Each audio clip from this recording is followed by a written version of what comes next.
Welcome back to another Blacktastic episode of the People Before Politics show, Sunday Rundown, powered by Black Westchester Magazine.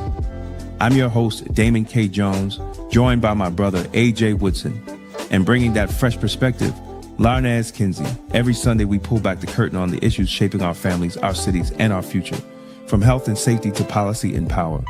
It's because our mission is simple. Put the people first, not the politics. It's going to be Blacktastic. Are you ready to put your brand in front of the people who matter? Black Westchester Magazine is your platform. With over 90,000 monthly website readers and more than 250,000 YouTube viewers every month, we give your business unmatched exposure. From email blasts straight to our subscribers, to video commercials, website promotions, and targeted campaigns, we've got the tools to help you connect, engage, and grow. Whether you're a local business, a national brand, a rising entrepreneur, or just promoting an upcoming event, Black Westchester is where culture, community, and commerce meet. Contact us today or scan the QR code and start building with us. Don't just advertise, be part of the movement, be part of Black Westchester, be Blacktastic. If you've been thinking about investing but didn't know where to start, this is your sign. Presented by Black Westchester Magazine and Noir Network, the Ownership Society is a community of like-minded people focused on building generational wealth 1 month at a time. No hype, no gambling, just disciplined investing, shared learning, and real ownership. Whether you start with $20 or $100, the key is consistency. Scan the QR code or click the link in the conversation to join us, download Robinhood, and take your first step toward owning your future. Got a sweet tooth? Come to Cupcake Cutie Boutique in Mount Vernon, where every day is a reason to celebrate. Fresh homemade cupcakes baked with love. Stop by 8 South 6th Avenue and taste the cuteness today. Welcome. Black Westchester. Okay, ahead, we bro. got an echo delay or something. I don't know what it is. You are tuned in to Black Westchester Presents the People Before Politics radio show every Sunday, 6 to 9, simulcasting live on Facebook, LinkedIn, YouTube, X, and anywhere else they'll allow us to stream. I am AJ Woodson and Damon K. Jones, your local agitators, along with the lovely Larnes Kinsey. Hi, y'all. Welcome, Westchester. Yes. And today we're going to have a great show. And we're going to talk about, going to give an update on the case with our brother Derek Williams, Mount Vernon police officer, who is literally, with lack of a better word, who is literally fighting for his life. Fighting like he's fighting for his job and he's fighting for his life. Let's make that clear. We didn't get last week. We didn't get an opportunity to talk about Jasmine Crockett's run for Senate.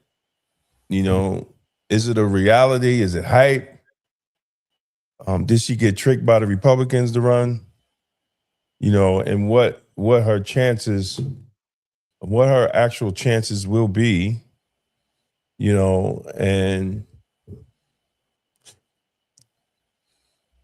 hey, the Democrats has to make a move somewhere. So we're gonna have that conversation. I'm trying to pull up her campaign ad right now as we talk. But and I don't know if anybody saw it. They had a big thing about poverty in Westchester. Poverty in Westchester is on the rise, and they say it's a crisis. the Westchester Children's Association. We're going to talk about that report because I really think, we're missing some components here as far as dealing with poverty and to continue to have. Well, all right. Let's just start off, man. Poverty in Westchester. Poverty in Westchester. According to the Westchester Children's Association, right, is poverty and economic insecurity among children and families in Westchester County are more widespread than traditional statistics suggest. The organization's research shows that the majority of children in the county live in households that are either low income, struggling to meet basic needs, particularly in high-cost cities and communities of color. Using real-time data, the Westchester Children's Association collected from frontline service providers, the association reports that rising demand in food assistance, housing support, and emergency services, even as employment levels remain relatively high, the findings highlight the structural gap between wages and the true cost of living in Westchester, indicating that many working families are financially fragile despite being officially classified as above poverty line. Westchester County is routinely ranked among the wealthiest counties in America. Median income figures, property values, and corporate presence reinforce that narrative, but averages conceal the reality. Beneath the statistics is a growing and undeniable truth.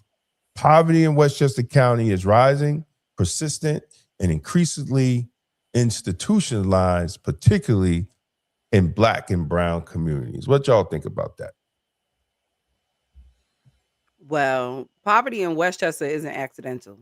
Let's keep it all the way funky. If poverty exists along the side of extreme wealth, it tells me it's a design issue, not a resource issue, right? So, is it the zoning?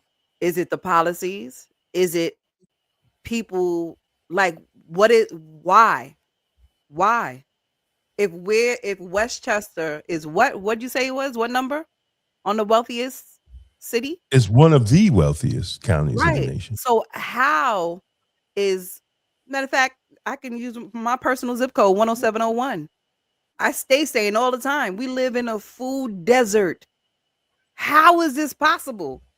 How? Where's all the resources going? Because I know they exist.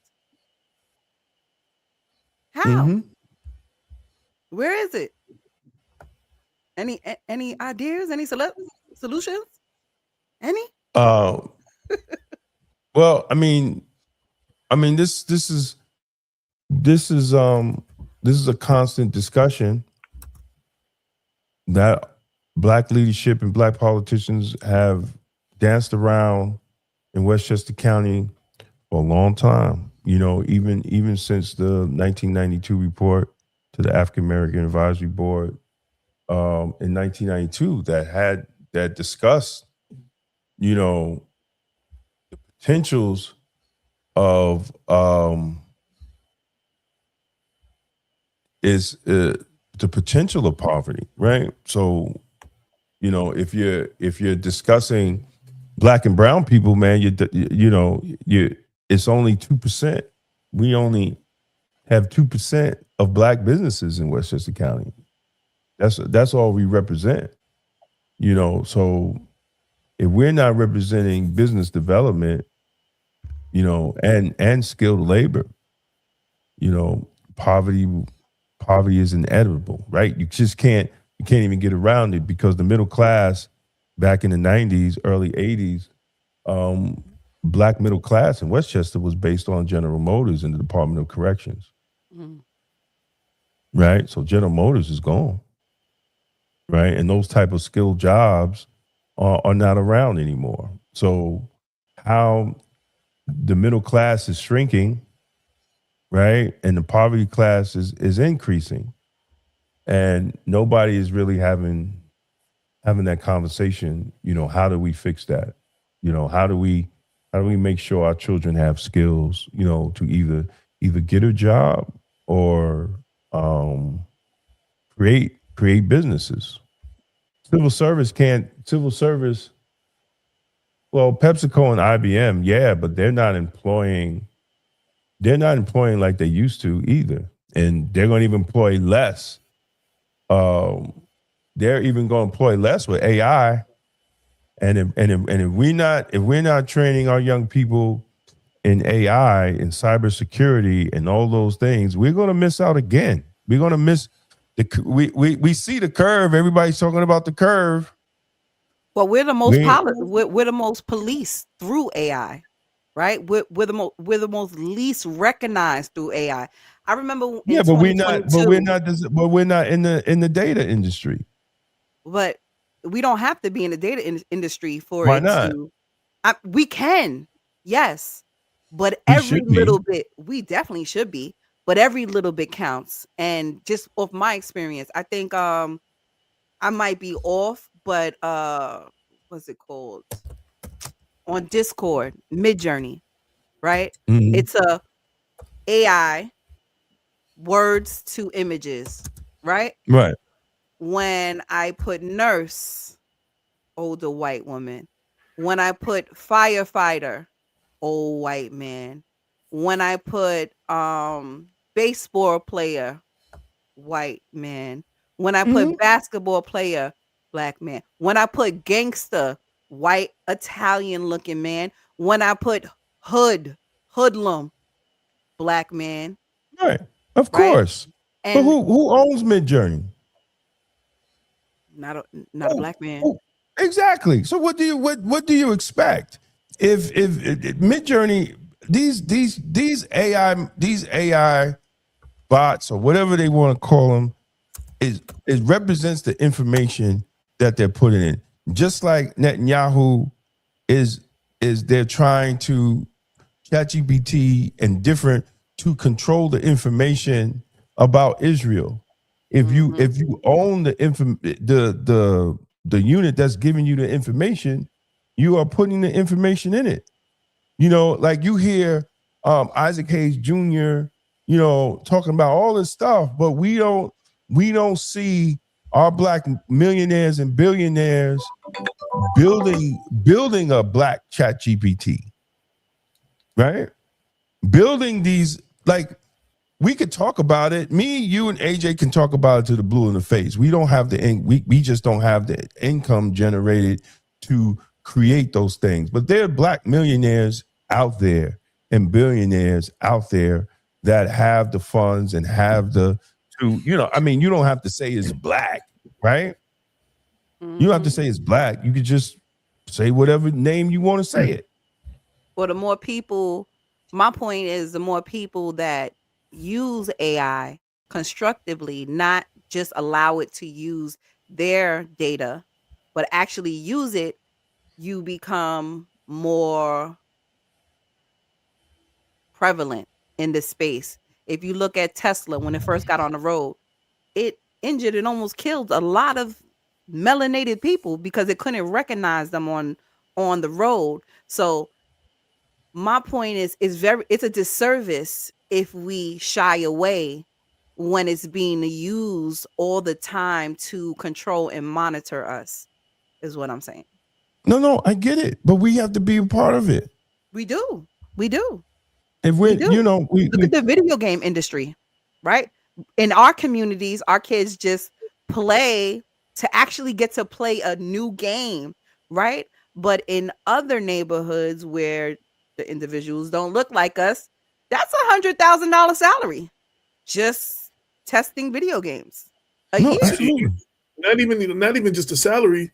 You got a lot of these little white boys that got little blogs, and they get the package, they unpackage it together, and then they plug it in and show you all the things and show you what all the cheap things are. And they got millions of followers and advertisers and all that for their blog. For their little blog or YouTube page or whatever it is. Yeah. T-Pain the rapper, the music producer, he says he makes more money playing video games online than he does in the rap game. Mm-hmm. So when you see T-Pain in a concert, trust me, they paid him a hell of a lot of money because he says it's not even worth. He just plays games. He makes his money playing video games. He says he makes more money doing that. And what that means is if you see him at a concert, he took that they concert because paid he him wanted hell. to. No, not only that, but he took it because he wanted to, not because he had to. Right. Yep. A lot of artists have to be on the road like most of the year to make money because they're not making so much money from the labels, you know, and their record sales. I mean, to really make money, they have to stay on the road. It's not, you know. But when you're in a situation like what T-Pain's talking about, when you do a show, not only do you get paid a lot, but you do shows when you want to do a show and because you want to do a show, and you can just say no the rest of the time because you don't have Right. you're not dependent on that to pay your bills and keep you a roof over your family's head because you're making money elsewhere. Right. Listen, we got to understand. There's only 3 ways you can get rich in this American society: stocks, real estate, entrepreneurship. That's it. You're not going to get rich and wealthy working for somebody. Or being a robber baron. Yep. Well, I mean, yeah, but at the end of the day, for the average person, those are the 3 things. And Black people are the least represent in all 3 sectors, right? We're the least representative in stocks. Only about 30% of Black people have stocks and bonds. We're the least represented in only real estate. Actually, we fell behind since after integration. We own more land back then than we do now. And the North migration, many Black families gave up their land in the South because they didn't want. Well, yeah, gold and silver too. Yeah.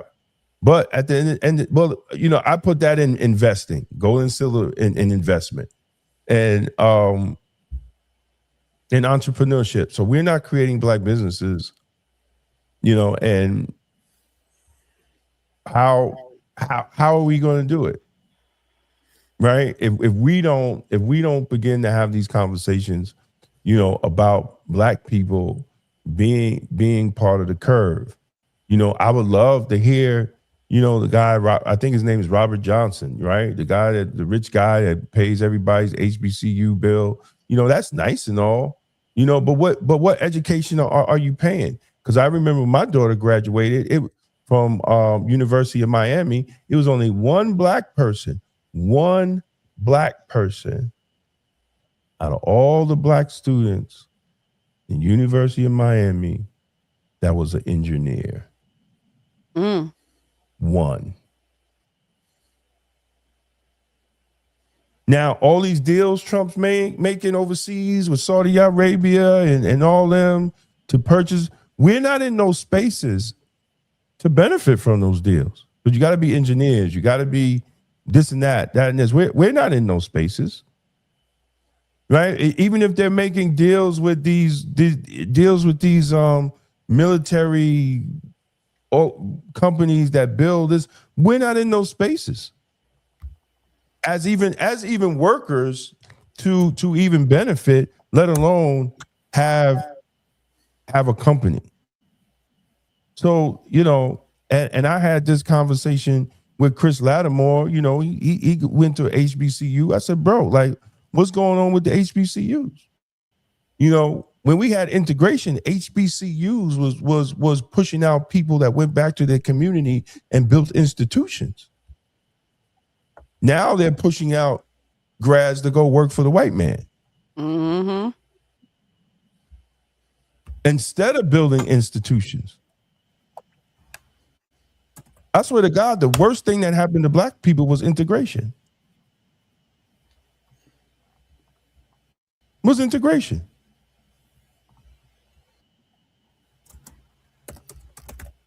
So, I mean, we have to figure it out because that's the only thing that's going to help us is start creating young Black boys and young Black girls to be producers, or you're always going to have you're always going to have poverty. You know, but especially in Westchester, I mean, what? We know where the poverty's at. Mount Vernon, Yonkers, Peekskill, Portchester, Austin, Greenberg, a little bit White Plains. You know, but now White Plains is so white, it can't be. Black people barely, like when I was growing up in White Plains, the black people were on Ferris, Battle Hill, Lake Street, Lexington Avenue. Right? Black people own a lot of homes on Battle Hill. You have Ferris Avenue. They were either renting in one building and the other building was a co-op. They owned there. Lake Street was a bunch of co-ops. A lot of black people own the co-ops down there. Now, I don't know where the black folks at. Ferris Avenue is mostly Hispanic. There's not a lot of black ownership in Battle Hill no more, unless it was passed down, you know, from family member to family member. But a lot of those houses were sold or lost. Greenberg too. 119 used to be nothing but black businesses. My mother used to talk about it all the time when she was younger.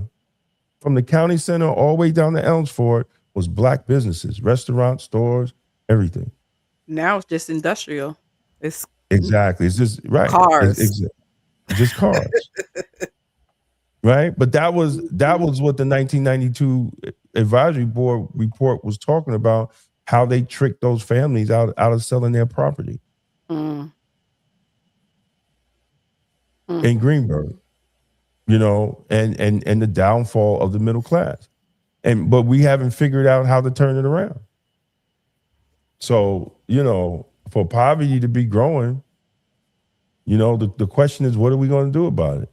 And the question is, how much money? The other question is, how much money have they thrown at poverty to a lot of these nonprofits that haven't done a damn thing, but got rich and got politically connected?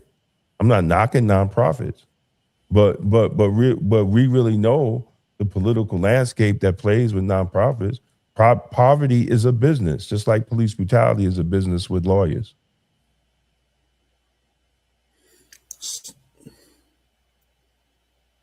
I was about to ask a question. So,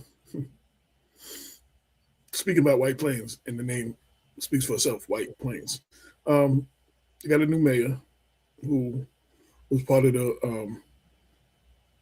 the White Plains Dems that wrote the letter in support of the city settling and making good with Kenneth Chamberlain. And the new mayor is appointed the first black commissioner. Do you see that? Do you see that that will help change the situation in White Plains? Or yeah, well, I mean, listen, I've known Wade. Big shout out to Wade Hardy. Shout out to Justin Brash. Big shout out to Justin Brash, who'll be sworn in as the mayor of White Plains. Big shout out to Wade Hardy, who will be the first black public safety commissioner in White Plains. They don't have police commissioners; they have public safety commissioners, and we have to wait and see what he's going to do. I have faith, like I have faith in anybody who first get their foot in the position, and hopefully that the politics of White Plains does not tie his hands. Well, and that's the question I'm asking. Not do you think Wade would do a good job and Justin will do a good job? The way White Plains has been structured all this time, you think they can actually make a difference in, you know, with years of racism and all kinds of things that they've done? It's like any police department. I mean, if the mayor is not tying his hands, Mount Vernon's a historic black city. They got police brutality. Good point. So, you know, it's all in the politics of the city. You know, how is the city if the city will tie the commissioner's hands for actually reform, or just wanting him to or just want the commissioner to manage the system.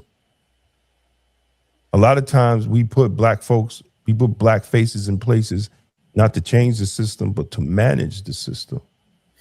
I mean, Mount Vernon was like that. Mount Vernon, we had a mayor to put a black commissioner in because he knew he needed the black face, but the white guy behind the scene was actually running things. But they had a black commissioner because they had the black commissioner as the face. Right. So, I mean, at the end of the day, it's all in the politics of the city. So, I wish him luck. And I had this conversation with Charles Billups, in my 30 years in law enforcement and being part of so many different law enforcement organizations. I said, we never had an opportunity to put what we have discussed over these 3 decades, some other people 4, 5, 6 decades. What we have discussed. And I'm sorry. Ooh. No, I'm sorry. It just caught me off guard. No, I'm not even commenting on that. Right. So, that's why my comment was who? That was my comment. That was my response. Who? I'm not even wasting my breath on that. So, and we never had an opportunity to put the police reform to work, right? To see whether it's Ron Hampton, Charles Billups, I don't know what happened to Eric Adams. Like, bruh, I really don't. So we won't even add him into the conversation. I love him, but I don't know what happened. He was supposed to represent that though. That was the hope. He was supposed to represent it, but I just don't. I don't know. I don't know what happened to actually put those reforms in place. And we never had a chance. Right? We never had a chance. And each time those who tried end up being attacked and backstabbed and attacked by black politicians. Mm-hmm. Right? I can name all over. Right? So, that's how I was really shocked at the brother, I think his name was Ward, who was strong in Dallas. And I had hopes when he went to Chicago. And he just couldn't do anything. See, sometimes, part of the problem is those who look like us. But he was good in Dallas, though, right? He was good in Dallas because he had a support system. Right. Okay. There you go. When you go to another city, that's the one that he used to suspend people and then put you on social media that he suspended you. Today I suspended so and so and so and so for this reason, for this reason. And he would put you on blast on social media. The dude was so dope. Like he was just like, I saw it was the cop shot somebody and he went on the news and they played the video from him pulling out his gun all the way to shooting the guy. And he broke it down step by step, each policy he violated on the news. This is why I fired him. And I was like, yeah, because you kept sharing all his posts. That's how I seen it. The dude was my hero, man. He was my hero. And when I went to Dallas, I had the opportunity to meet him and stuff. But he was my hero because that's how you ran the police department. And at that time, under his command, Dallas was the shit. They were on point. And there was a lot of black officers. There was a lot of it was dope. No, police reform is not a federal issue. The federal, see, this is where people make the biggest mistake. The federal government can't do anything about your local police department. They have no power. Only power they have is to investigate through the DOJ. That's it. They can't write policy for your police department. And even in those investigations, it's just recommendations at the end, right? It's just recommendations. And how they force the police department to do it is that they take them to court for a consent decree. And they can lose their federal funding or something. Right, yeah. right. And then they pull the federal funds. But they just can't come in and change your police department.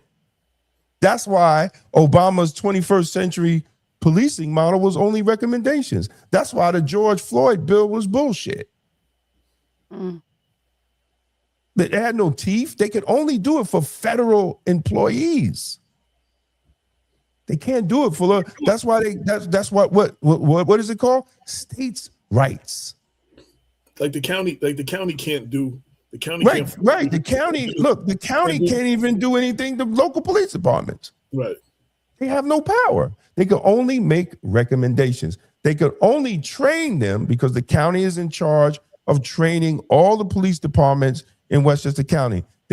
So what happens is they leave the county at this level of training, then they go to police departments and they get this level of training. So that's why we try to empower the people. Y'all have to be on this on your own with these police departments. You're the taxpayer. You're the taxpayer. Federal government can't do nothing. And now with Trump, they even took the consent decrees away. So the federal government wants nothing to do with local policing. You have to do it yourself. And I always say, if you don't like the way your police department runs, stop voting for the mayor. You change the mayor because the mayor is the one who picks the police commissioner. Except for places like New Rochelle, I got a city manager, but everywhere else. Yeah. Right. Well, if you have a city manager, I'll still change the mayor. Somebody's going to get the message. Yeah, but the mayor start changing the city council because the city council picks the city manager. The city manager. Yeah. So you just get rid of the people, but we don't do that. You know, I mean, it's embarrassing that you have a black city, a black mayor, a majority black, law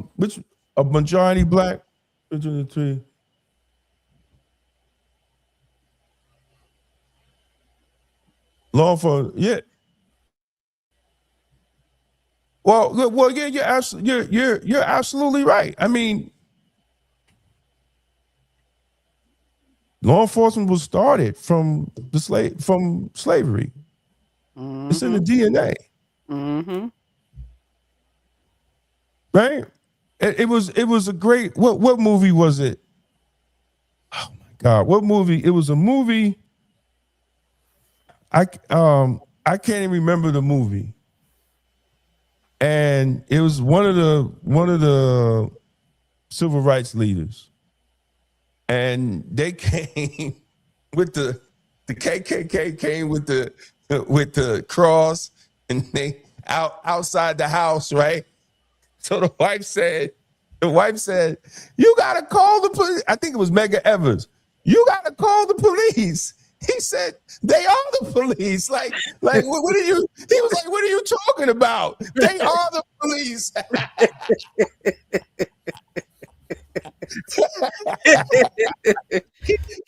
She was like, "Go call the police." He's like, "What are you talking about? They are the police. They are the KKK." Right? Mm-hmm. So we understood that.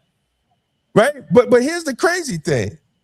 Guess who pushed the law to investigate that? It was the Republicans. To investigate KKK being in the police department. It was the Republicans. So, and the sad thing about it is we're still dealing with police. Where's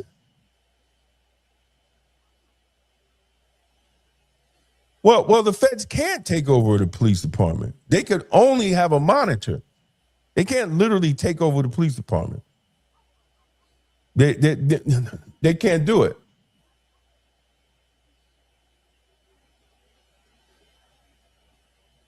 Well, I mean, listen, you protect yourself through your vote. Stop voting for the same people. If your police department is messed up and the mayor don't want to change the police commissioner, then you vote the mayor out. Other groups. We can't make it. It can't be more simple as that. Y'all looking for the feds to do something.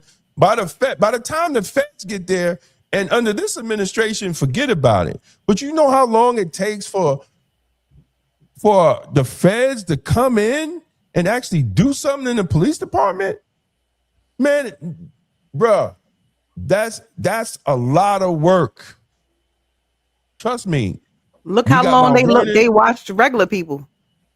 They watched regular people for 5 to 10 years. Yeah. Look at the work Karen Edmondson did to bring to when she was president of the NAACP. How long it took and to keep Mount Vernon in the press, to get the feds to come in there. Bro, that's a lot of work. Yonkers, you said Mount Vernon. Yonkers. Well, Yonkers and then Mount Vernon. We got the feds in Mount Vernon too. Yeah. And I helped Karen get the feds. Yo, it was a lot of work because you have to prove a pattern in practice. Mm-hmm. You know, and thank God for the brother. What paper that he was writing in, AJ? The Gothamist.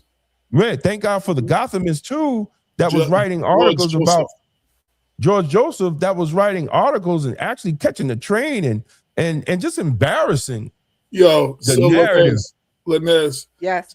So we had a whistleblower cop who recorded a lot of tapes of his co-workers and stuff, and they were turned over.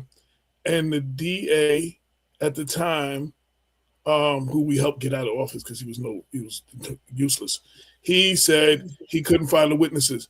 George Joseph, a white boy who lives in New York City, came through Mount Vernon, walked through the streets, found the witness, got him on tape, and talked to him. Like, dude don't even know the streets of Mount Vernon. He's not from Mount Vernon. He doesn't know. He went through the hood. He went through the hood. Found all of them. But not only found him, he found all of them, bro. Got him to really? All of them? But the majority of the ones that they say they couldn't find, Joseph found them, interviewed them, and put them in the paper. Right. Yeah. But that's and he came from New York City he had no knowledge of Mount Vernon, because when the first time he met, he was asking me a question. I met with him once to tell him some stuff. He got around Mount Vernon though. He came there about 4 or 5 times, made it around. He's like, I found him and interviewed him on tape.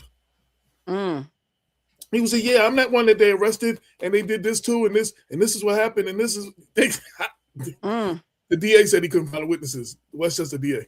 So nothing happened. Say when he found it? Nothing happened. That's why that DA's not there no more. Nothing happened. We got rid of him because he was one and done. Because he literally turned a blind eye, even when people I gotta check that out, Chris. Thanks for the link. Even when people went up there with credible evidence, he didn't do anything. So, So did the next person pick it up? And then the next police commissioner, when he got in, he called me, AJ, send me the links to all your stories and stuff. There was no record of all that stuff that he reported on. The next commissioner had to call me to get the dates of when these incidents happened so he could try to find them. And yes, I had to give him all the information when he first got in office. The next police commissioner, yes. Well, that's because Andre put. I'm not. Yeah. That's because people don't listen when you try to tell them certain things that goes down, and they put people in place, and then they erase everything. Idiot. But anyway, it doesn't matter. It doesn't matter who's Democrat. Black people in this country have suffered from being neglected under both administrations. No, true, but we still 90% voting in one party because of the system. Right. That is a system. Right. You know, but okay, then you need to then we have to negotiate. We got to start negotiating. Well, Why are we first of all, still? we got to realize that it's not a black and white Dominican immigrants. They always want to separate us. They want to keep us in this box so we don't think outside of the box, right? Because if we really understand what community means, if we really understand, hey, your plight is the same as mine. Now I can hear you. Let's work together and do something to pull each other up instead of saying, hey, they don't even work. They just getting welfare. Oh shit, they got a nice coat on. Oh my god, it looked like they healthy. No, I go to work every day. I don't look like that. Yo, Well, that's the solution. The most dangerous, the time. Go ahead. I interviewed a while back Willie Colon, a salsa legend, but he's also civil rights. He was big in civil rights back in the days. And he came on the show and he was talking about how during how the Hispanics and the black work together, but we allowed the system not only to separate us, but then cause division between us in our own groups. And he was talking about, and he said we worked so much better together in the 60s than we do now and he was talking about how they divided us and pinned us against each other. And then within our groups, blacks against blacks and Hispanics against Hispanics, like really. Oh, you know damn, man, it's it's 6:50. We ain't even get so to. It wasn't always like that. God damn. God damn. So let's real quick. We're just going to give you before because we're waiting on one more guest. We're going to give everybody a real quick update. I just wanted to play this. Jesus Christ, we didn't even get to the thing yet. We got to skip Jasmine Crockett again. Jesus. By the time we get to Jasmine Crockett, she done lost the primary. We be like, oh well, that's what we was trying to tell y'all for the last couple of weeks. She wasn't gonna win, but it's true. Maybe that's why God just don't waste your time, bro. White supremacy never gets fired; it simply gets transferred. # Kenneth Chamberlain. So, Kenny Roger, man. So we just gonna play this real clip. We got one more guest getting ready to come on, and then we're gonna just update people real quick. And tomorrow, please, tomorrow at 8 p.m. I'm breaking it all down about Brother Derek Williams, the Mount Vernon city government, the police department, and the goddamn PBA. I'm gonna really break it down. It's a pattern of failure that is 8 p.m. Oh, okay. I'll be where I'm going. Okay. Yeah, at 8 p.m. 8 a.m. I'll be on my way out of putting Westchester and New York in my rear view and the hell out of here. Yeah, at 8 p.m. I will be having. Please tune in tomorrow because it's really gonna be blacktastic. Because I'm having fun with this one because it's just so much information, man. And when I get all the information, I just love just to just to share. So please check us out. Huh? Nah, man, it's just because I'm just being honest. Like this really bothered me. Real quick before we forget, play the clip and then let's talk. All right. Yeah. Hold on a second. Play the clip. Where we at? So we support. We're showing them for. Just like to thank everyone for the love and support that they're showing me. For the past 2 years, I was fighting this by myself. I didn't want to make it public. I didn't want anybody to know about my sickness, but it's public now. So hopefully I'll be able to receive a kidney soon, God willing, and hopefully I'll make a full recovery and be back out in the street again in my uniform, serve my community. You know, I love Mount Vernon, born and raised here. Wouldn't change it for nothing. You know, you'll see me again out in the street again, serving my community. That's right. Thank you. That's right. So let me say something real quick. What's dope about that? What's dope about that clip? So you can read all our stories, so we're not going to rehash all of it. You go to Black Westchester, it's all there. He received a letter of termination effective December 31st, and despite being, eligible for a partial pension at some point, and if he lost his job, he would lose his benefits, and he takes dialysis every day. He fell through the cracks. The PBA, everybody, he just fell through the cracks. There's a blame to go all around. He has enough reason to be really salty with Mount Vernon. And when he said, I love my city, I still want to serve my city. Like, he has nothing bad to say about Mount Vernon. He's literally almost given a death sentence by being terminated and losing his health benefits. But he spoke. You heard what he said. I love my city. He can't wait to get his kidney and get back on the force and go back out and serve. Like, I mean, that's what he's talking about. You know what I'm saying? So I wanted to put that in perspective, because it's like that part people are not hearing. You're hearing all the rumors, the innuendos and all that, and what happened. That need to be spotlighted too. That point I wanted to bring up. So. Yeah. So I just want to say, for people that's watching, people that were watching the news and watching, the second news report, and she said she gave him 6 months. He's still getting fired. She just pushed it back to June. So instead of effective 30th, she didn't do a damn thing. It's effective June 30th. So right. So she didn't do anything. She just pushed it back. It gives him time to get all his paperwork in order, hopefully. What paperwork? They never generated paperwork. Well, paperwork needs to be generated now. That's what I'm saying. Right. So the process is to generate paperwork. Right. But in the other process, the city and the PBA made terrible mistakes. Terrible. And tomorrow I'm going over all the mistakes. And technically, my conclusion is that they should not just give him his health care, they should give him workman's compensation and give him back pay, because they disregarded state and federal law when it came to COVID and first responders.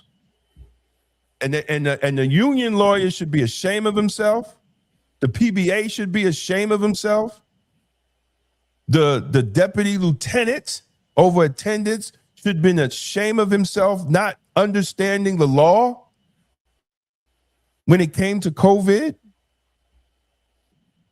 And the city received monies that was supposed to go to payroll and health benefits and officers that are out sick. So everybody dropped the ball. The union dropped the ball.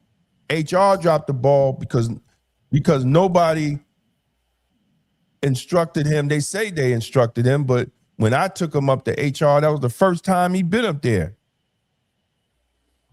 So what is the PBA doing? You get union days, right? When I was a union delegate for 13 years, there were some people who were sick enough that we went out and did all the paperwork for them. Why did not happen with Derek? But as I'm saying tomorrow, something wrong with y'all Negroes. Because it seems when it comes to black officers, y'all are nowhere to be found defending them. You didn't do it with my wife. You didn't do it with Bovell. And now you're not doing it with Williams. But when these white cops is beating black folks' heads in there, they get all the defense that they want to. They get all the overtime that they could get. And y'all don't even want to talk about that. I'm not surprised what they did to Williams, because what y'all did to Bovell. And the only thing he was doing was letting people know who the crooked cops were. And y'all wouldn't even stand out with Bovell. and they violating black people in the city. Well, this story alone is speaking volumes to the essential workers still clocking in, right? If you could do this to this person who dedicated their life to the city, and now because I didn't fill out paperwork, maybe I was too sick to get there, right? But my service should count for something. Exactly.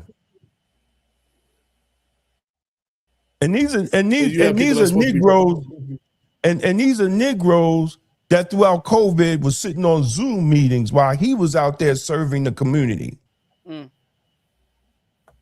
Let's make that clear. While everybody else was home doing Zoom, we were out there. I was working, everybody was working. My wife, we was out there, especially cops.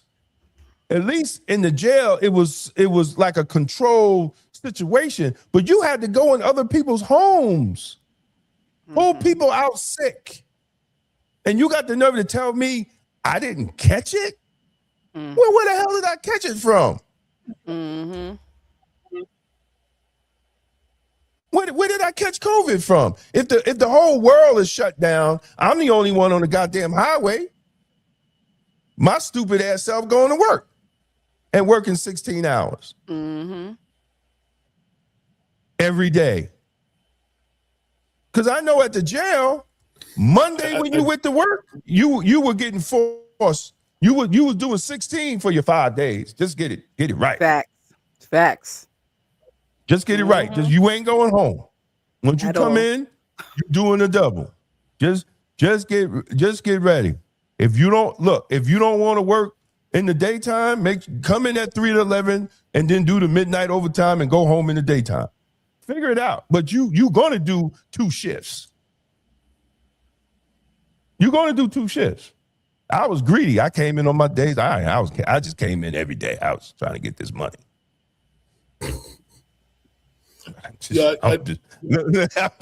I'm being honest. I was there every day because I was building my pension. You know, for people that was getting ready to leave out, what? I think I came to work a couple of days and had COVID.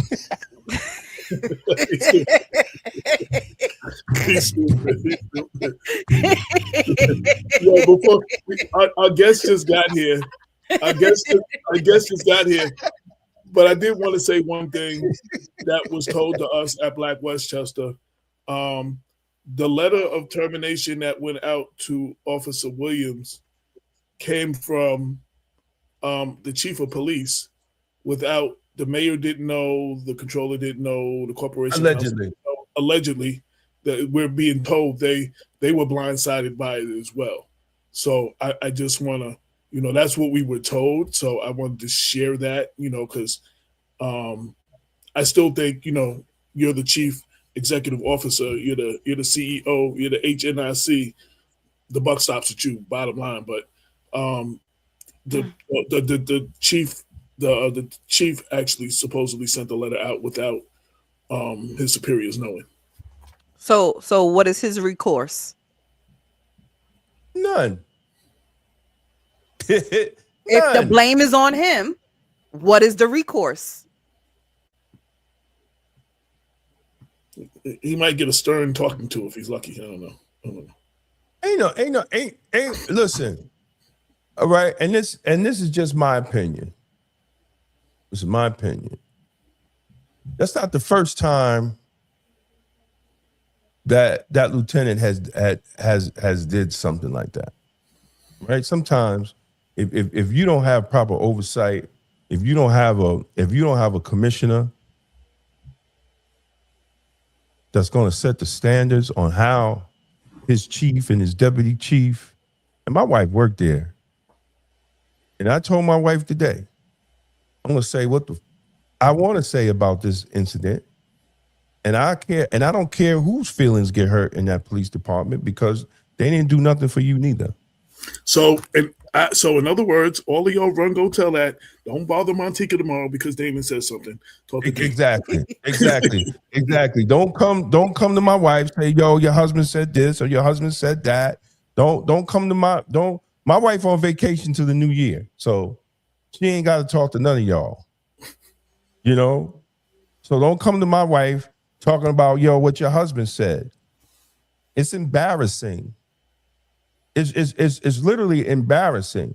And when you watch tomorrow, you're gonna see how did they allow this to happen. Mm-hmm. So I want everybody to watch it because yes, it's gonna show that there was such a failure in protecting Officer Williams. When laws were enacted from the federal government down to the state in protection of first responders during COVID. And to tell him that he didn't qualify for 207C was the biggest mistake coming out of that police department because they didn't do their homework. The PBA didn't do their homework. They need to fire that damn lawyer that they got because he was horrible when I was working because he was my union lawyer and he's still horrible. Stop right there, Damien. And if they want some business, too, they can come at me too. I got something for them too. Wait, well, I'm gonna put you on hold for 2 seconds. James Christopher, let us know you're ready by turning on your camera and your mic. Once you do that, we're gonna go to you. But right now I see your mic and your camera's off. So let us know when you're ready. Go ahead, Damon. And Mark, I'm apologizing in advance for you to hear me talk like this. so James Christopher just turned on his camera. Everybody tune in tomorrow, and we're about to switch to the next topic. What we talking about? Hold on. Let me set up. Oh wait, man. So while you're doing that, Larnes, talk about inviting the guests. You invited the guests. Talk about the guests. Well, so tonight we have on James Christopher and Mark. What is your last name? I got a brain fart. Thank you. I didn't want to say it wrong, but basically, Mark is an advocate and a father who is advocating for a bill to be changed and amended. He's gonna come on. He's gonna tell you about his plight. He's gonna tell you about what he's pushing. He's amazing. We're talking about police reform. We're talking about community, and I just want them to speak. Get them on. Did you? All right. I'm trying to set it. Give me a minute. I wasn't prepared for this, so now I'm just free. I wasn't prepared for that. I thought, Damon had it covered. I just gave him all the information, and I'm waiting for Damon. So you caught me off guard. I apologize. We needed you to freestyle while Damon sets up the cameras. I apologize. I was not prepared. But we have Mark Fishmen and we have James Christopher, and what they're speaking about, the movement, the work that they're doing in the community is important. Hold on, what happened? So please tune in, listen up, and keep a close ear because this story is amazing. So all right. Listen, hold on, I messed up somewhere. I messed up. Hold on a second. Lesson, Larnes, always be ready to freestyle. Just gotta get ready to jump. So shout out to those listening. I see Sister Kemi Poe is on. Christopher Mosley, shout out to you. I'm trying to go through the names real quick. Kevin Meggett, I hope I pronounced that right. Left several comments. Who else? Kevin left several comments. Joshua Hood, Conservative Askew. I think I pronounced it right. TRPLOGDF on that's his Facebook handle. CKH. I still don't know who that is. CKH 937610. There we go. Always on. Veronica Lord and everyone else who's tuned in. Tell a friend to tell a friend. You're tuned in to Black Westchester presents the People Before Politics radio show. This is what we do. So have our guests introduce themselves. So say your name, who you are, and why you're here. I'll go first. Thanks for having me, James Christopher. I'm owner of James Christopher Communications, and I do political consulting and public relations. And I've been working with Mark for some time to try to get across his reforms for people with disabilities and Okay. police reform. And before that, I was at the New York State Assembly and the Brooklyn Democratic Party for several years. Yeah. Okay. That's what's up. So, Mark, what kind of legislation or reforms are you trying to push forward? Oh, introduce yourself. Thank you for having me. My name is Mark Fishmen, and I'm a Westchester disabled father of four who's disabled from a car accident in 2013 where I was hit by a van outside Ward School dropping off my daughter. And I have traumatic brain injury, tinnitus, as well as cognitive impairment and memory issues. I have 2 neurostimulators in my chest. And since I got in the accident, I've been tortured in family court, as well as criminalized as a parent, because Westchester and its elected government officials unfortunately don't accommodate those with cognitive memory and hearing impairments. So thank you for giving James and I an audience tonight. Organizations like Westchester Disabled on the Move have been no help. Aren't they supposed to be about that life? Supposed to be. Mel Tamsen was great help. Mel Tamsen retired at Westchester Disabled on the Move. Disability Rights New York has tried to help. But unfortunately, when you're dealing with the court system, state court pretends to have qualified and state sovereign immunity. That means, it's very difficult to lodge complaints against elected officials and very difficult, costly to pursue them. But Right. James will tell you in July of 2021, the Federal Second Circuit ordered New York State courts and 4 of your Westchester judges, including Michelle Shower and Judge Greenwald and Judge Oliver Gordon, to provide what I'm using on your podcast, which is real-time transcription, which displays the words on the screen. I had actually go to federal court to sue the court. And because there is no immunity for disability discrimination on the American Disabilities Act or on the Rehabilitation Act. Congress waived it for administrative disability discrimination. And how can you get fair justice in a court if you can't hear, you can't register words? I also have cubital tunnel syndrome, so I can't write notes with my hands. And the courts never let me bring in a note taker or a stenographer.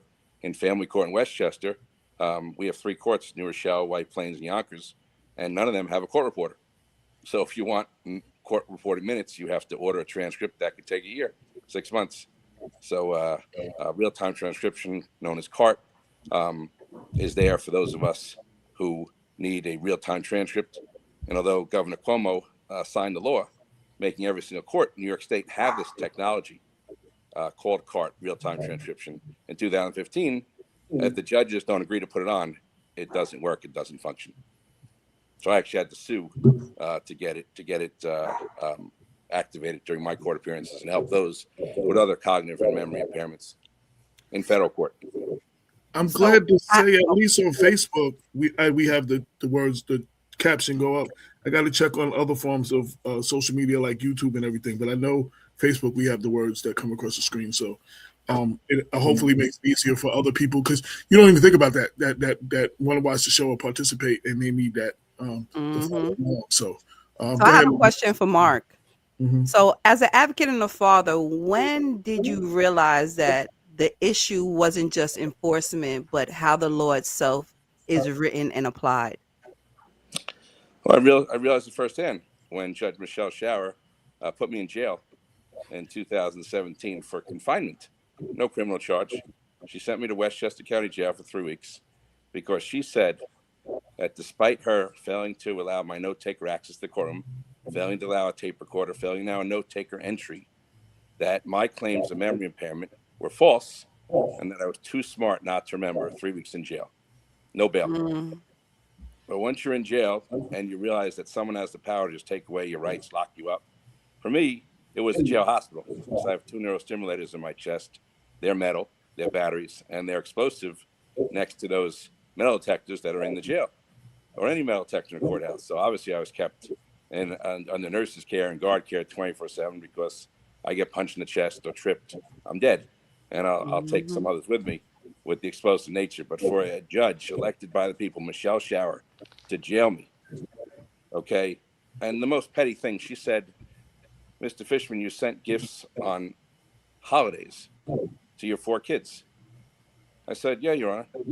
Your order of protection says that I could send gifts on holidays. She turns the microphone off and she says, maybe in your effing life, you know, July 4th, Memorial Day, Passover, Easter, are holidays, but they're not in this courtroom. Go to jail. Mm. You know. So wait, she put you in jail for sending gifts to your children. There was an order of protections. Speak a little bit more about that, so people are clear. Correct. So the way that judges criminalize parenting is that they put in orders of protection against good parents. Okay, so in my case, my ex was complaining that I sent gifts too frequently. I'd given my daughter a gift certificate to Amazon for her younger brothers and for herself. She ordered a lot of gifts. The judge says those are gifts from me, even though she put them in herself with Amazon. Others sent them. And so the judge said I violated an order of protection she issued and that I needed confinement. I wasn't pursued criminally. DA DeFury refused to press charges. And Judge Shower said, go to jail for 3 weeks on the taxpayers to have round-the-clock medical care for me as a traumatic brain injury survivor in Westchester Jail Hospital for 2 weeks. What is your wife's name? Jennifer Solomon. Hey, Jennifer. There are a lot of women who are fighting to get the fathers of their kids to pay them some time and send them money and gifts and stuff like that. That's true. They're in court complaining that fathers don't do this kind of stuff. And you're complaining he did it too much? I just wanted to bring that. I just had to say that. I'm sorry. I'm sorry. I'm just like, yo, I'm baffled. I'm baffled that you were too good of a father. You sent too many gifts to your child, and you should go to jail for sending too many gifts to your child. I have never heard anything like that. I don't know what order of protections allow you to do and not do, but I've never heard anyone go to jail for sending too many gifts to their child. I'm sorry. And no bail. Whoever No bail and no criminal charge. Whoever the judge was for that, you get the gas face too. I'm not sure who you are. It's probably Judge Michelle Shower, White Plains. Okay, yes, I don't know her. Shower. Yes, yo, you get the gas face. Discriminating judge. Yes. Who denied accommodations for a disabled victim of a car accident. So you were talking about reform. I know Larnes mentioned and y'all mentioned you working on or trying to get through or proposing some sort of reform. Speak about that. Well, AJ, they recently, so I was going to get him into speak about his recently launched was it protectnewyorkers.com? Okay. What questions are you hoping people would finally ask themselves when they visit your site? Thank you. So to give you the brief synopsis, it got worse than being jailed for gift giving. I was then later arrested during supervised visitation with a $500 aid supervisor by a rogue disability discriminating cop named Lane Schlesinger. And the supervisor, who you guys might know as Sean Cocaine Kane, who planted evidence on the personal trainer, and was terminated along with Schlesinger.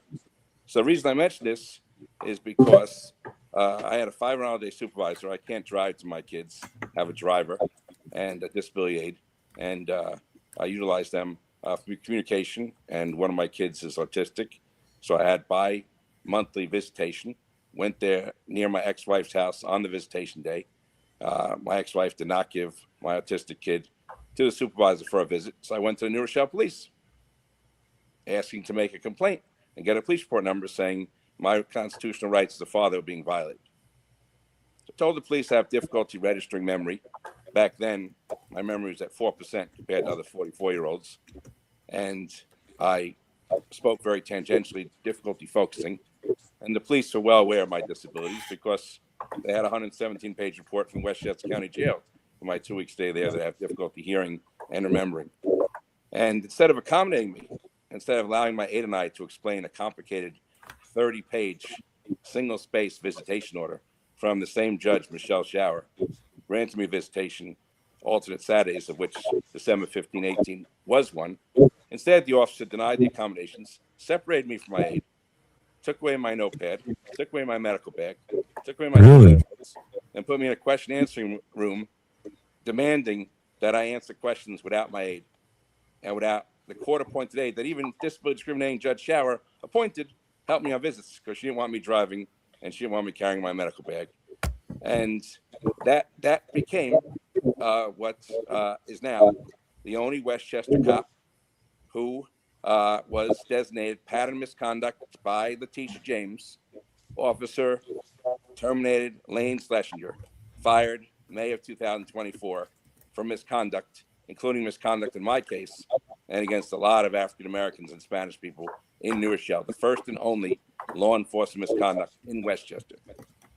And yet I was convicted of violating order of protection without knowledge of his report, without getting the video in the police precinct, which said that he didn't think I committed a crime, without getting the video that said he didn't read the order of protection, and without knowledge, of course, that Officer Kane had planted evidence on Ivan Harper and others.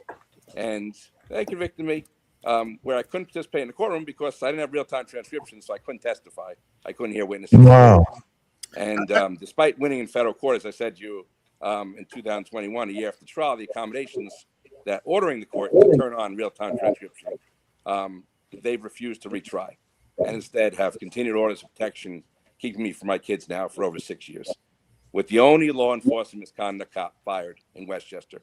38 of them in New York State that came out of this law enforcement misconduct, which Governor Cuomo signed with the Assembly, which was New York's reaction to the tragic death of disabled George Floyd, an avenue to address police misconduct. And the tragedy here, ladies and gentlemen, is that a lot of cops have been fired. Okay, a lot of cops have been disciplined, 38 of them. But guess what? There is no provision in law enforcement law that any district attorney or the attorney general has to reverse or review wrongful convictions of the 38 law enforcement misconduct cops. None. So today I'm advocating for protectnewyorkers.com to amend the law enforcement misconduct law to require within 60 days that a district attorney investigate all of the convictions of any cop fired or labeled law enforcement misconduct, pattern false arresting. And we're hoping to get support. My officer, Officer Lane Schlesinger, was forced out, gets his $92,000 pension. Meanwhile, those of us suffer with wrongful conviction and an appellate process does not reverse wrongful convictions, takes too long. I want to say one thing, Damon. It's somewhat of a joke, but so I want to thank Mark for informing me of the one case, because I haven't been able to find any of them. Bruh, that's what I said. I said, well, he did get one out of the. Yeah, I've been a long time critic of Tish James. I really think she's full of it, but I'm glad that with your case, she came through. I think is great. And first, whatever we could do, to help you, let us know.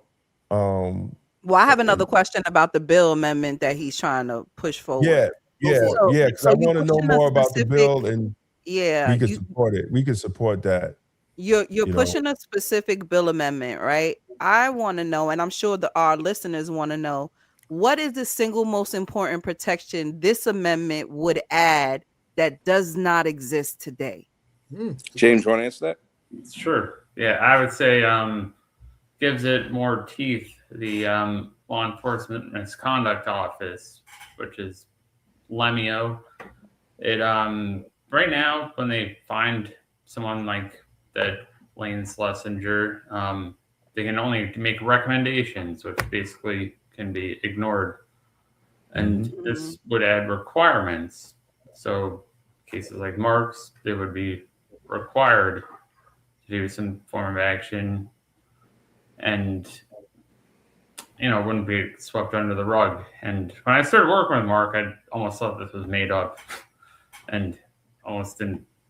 I almost thought it was unbelievable. But then I looked into it, and there's probably just so many other cases like this, and it requires require everybody who has been labeled as a bad pattern misconduct officer for them to actually, have teeth to review the cases. Because Mark's is currently they can just ignore it. So James, let me ask you this, right? How would the amendment change outcomes? Not hypothetically, right? But in real everyday encounters between residents and the system. So our listeners can really understand what you're pushing. So it would it's like it wouldn't help if you're arrested, or if you're tried for something. Prosecutors, for the first time, they would have to act when they say like an officer is unreliable, and even if you have a public defender or if you have a lawyer,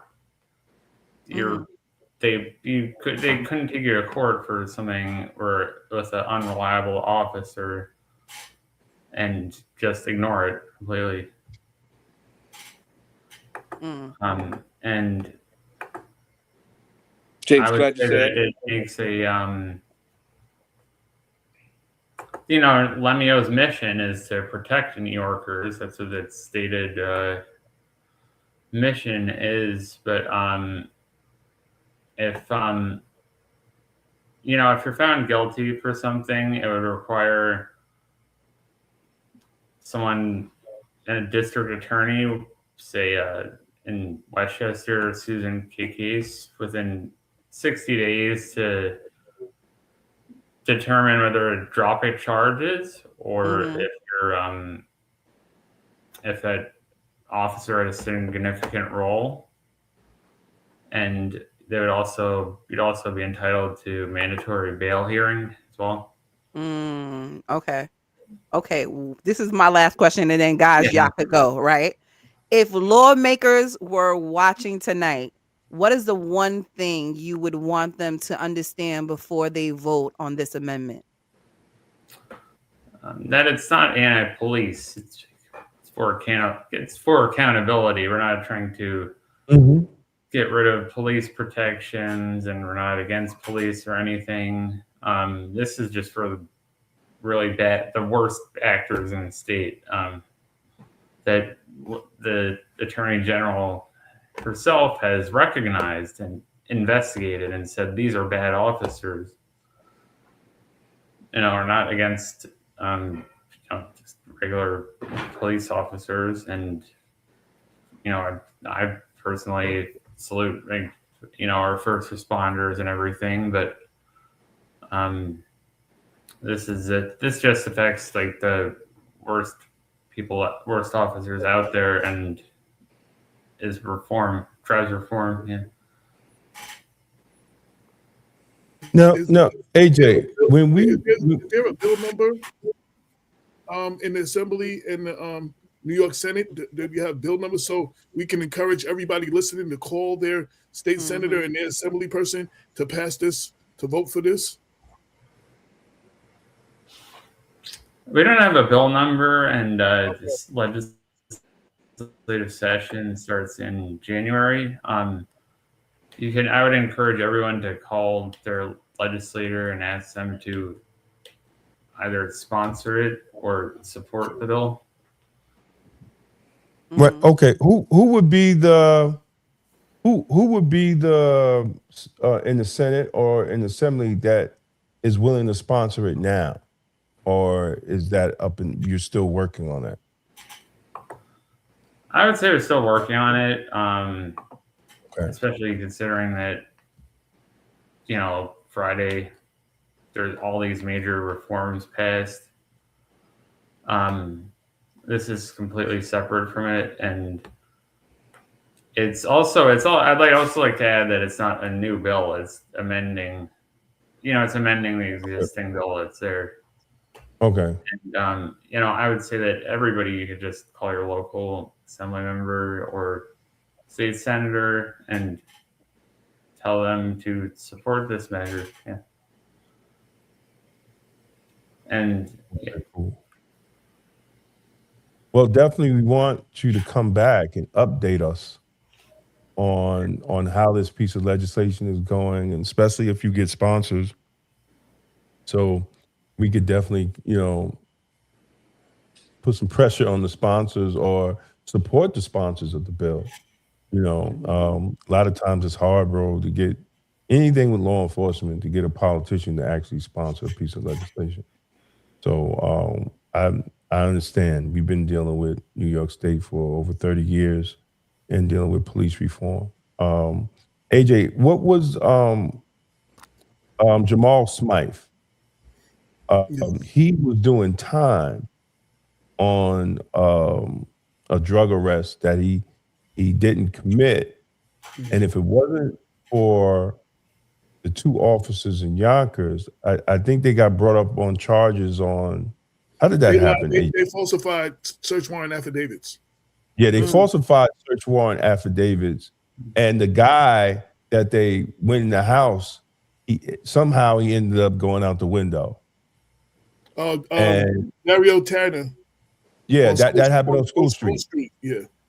Yeah, and then all the information started coming out about them, and just Smythe ended up getting out because of that. So yes, the history of officers should be very important when they do arrest. But I mean, New York State has a hard time doing oversight laws of police. And even Tish James being an independent special prosecutor, to me, that was a short stick, because we felt that the governor should appoint one, not having an elected official as an independent special prosecutor.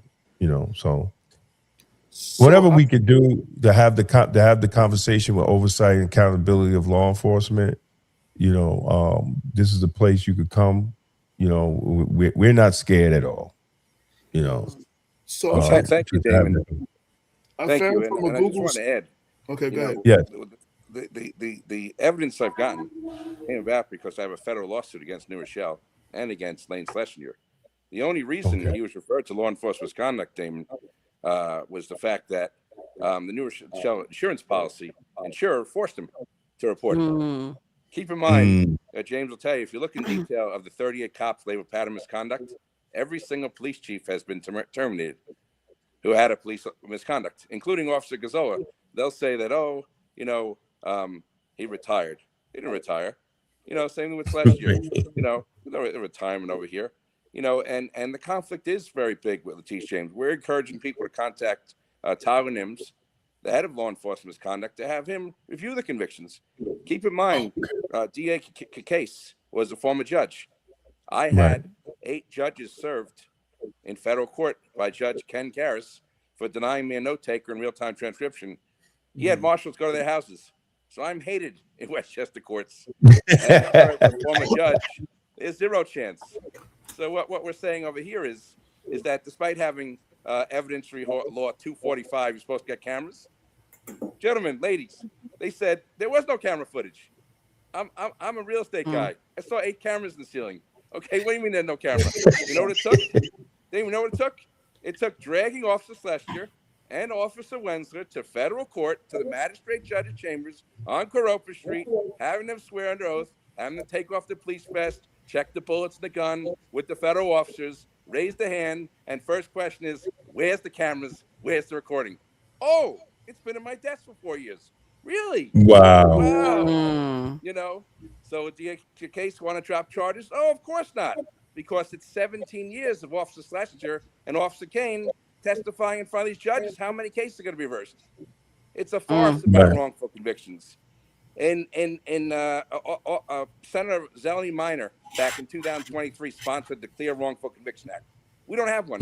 This law, in essence, would be a clear wrongful conviction act for bad cops. Okay? New Jersey has a clear wrongful conviction act. Illinois has one. California has one. Why does New York? When Governor Hochul vetoed it in December 23, you know what she said, ladies and gentlemen? She did. She said it would clog the system too much. Yeah, you have all these innocent people in jail. You know what I did? She did. Gordon couldn't believe how many disability advocates were calling and sending gifts and sending, cognitive tests and puzzles and books for me to read. And he's like, you have all these supporters.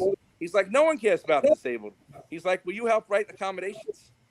I said, sure. I said, but I'm in an orange suit. I got half a pencil here. What do you want me to do? No, you're perfect. He says they're all scared of you, and they'll give accommodations to all these people. And I could not believe, it's the one thing which I'll say Mayor Adams is correct on.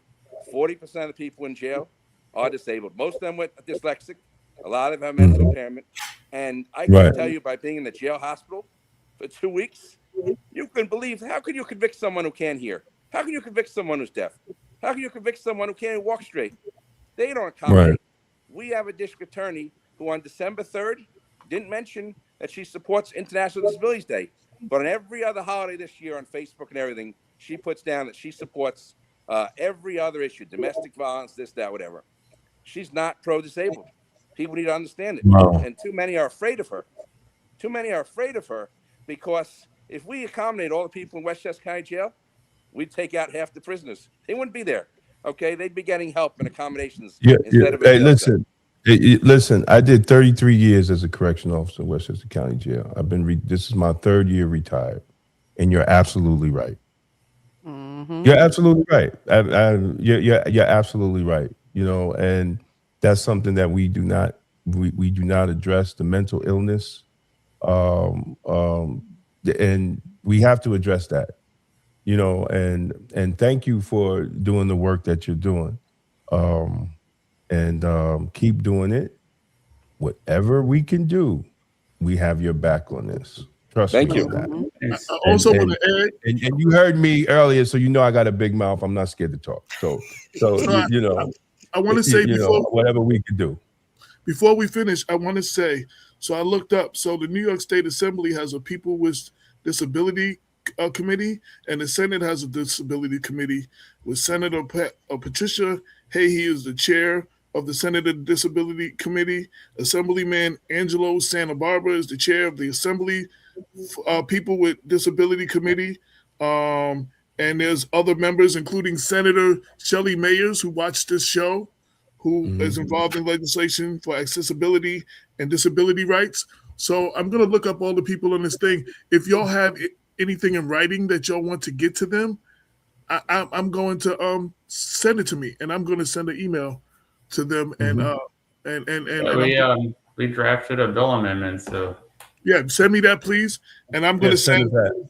I'm going to send, and especially, like I said, Senator Shelley Myers, out of all the people that they named, is a follower and a supporter of the show. The rest of the people I don't personally know, but it shouldn't be hard for me to find their email addresses and compose an email and send it to them. And then I will be talking to Senator Shelley Myers personally to see, what can be done to try to get this forward and see what we can do on that level to get some help for you. Thank you. Thank you. Thanks. Yeah. Appreciate it. Shout out to Raymond Fowler. Is there any what's the web? What's the website, and how can people get in touch with you if they want to support or they want to know more information, on what you're trying to do, and so you could keep in touch with the listeners? How can they get in touch with you guys? So there's it's called protectnewyorkers.com, and that's spelled out NEW Yorkers.com, and on there's a sign-up form, and the bill amendment is also posted on there, and anybody who signs up, we would love to get them involved. We are eager to have people involved, and to, like you said, write to your local representative and ask them to support this. Yeah. Well, those who want to follow the federal case, Is that it right there? I'm sorry. Look at the Yes. screen. Is that what you said? ProtectNewYorkers.com? It's missing the S at the end, but yeah. New Yorkers with an S. Okay. Yeah. Protect New Yorkers with an S, yes. And we just want to add, for those who want to follow the federal case against New Rochelle, 6.5 years in federal court, it's NewRochellePoliceAbuse.com. Again, NewRochellePoliceAbuse.com. And, all the discovery we've gotten from the Attorney General and the FOIL records is illuminating. The law enforcement misconduct report only mentioned 5 instances of officers last year. There have been over 40, but the Attorney General felt they couldn't report all of them, even though they spent 29 months on his investigation. They couldn't report all of them. Okay. Say that website again. New Rochelle what? NewRochellePoliceAbuse.com. That is following our story that James is a big part of. NewRochellePoliceAbuse.com, which is currently in federal appeals court in the Second Circuit, and it's been in litigation now for over 6 years, where all of the FOIL discovery, camera footage, including the cop telling my disability aide 4 times I didn't commit a crime, didn't have intent to commit a crime, wasn't listed to commit a crime, didn't think crime was committed. Nothing the jury saw.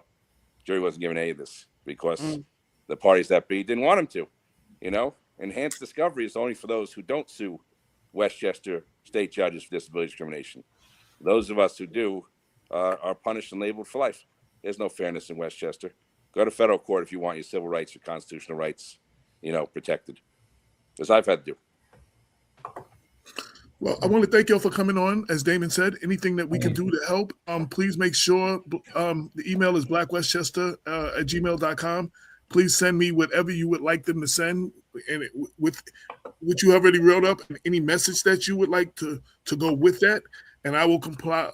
Email CC you on it, and I will reach make sure the people, the members of the Assembly's People with Disability Committee and the Senate's Disability Committee, make sure they get this. And again, like I said, Senator Shelley Myers is a fan of the show, a supporter of the show, and she watches often. But I will make sure personally to reach out to her when I send this to see if we can get any traction levels. So thank you.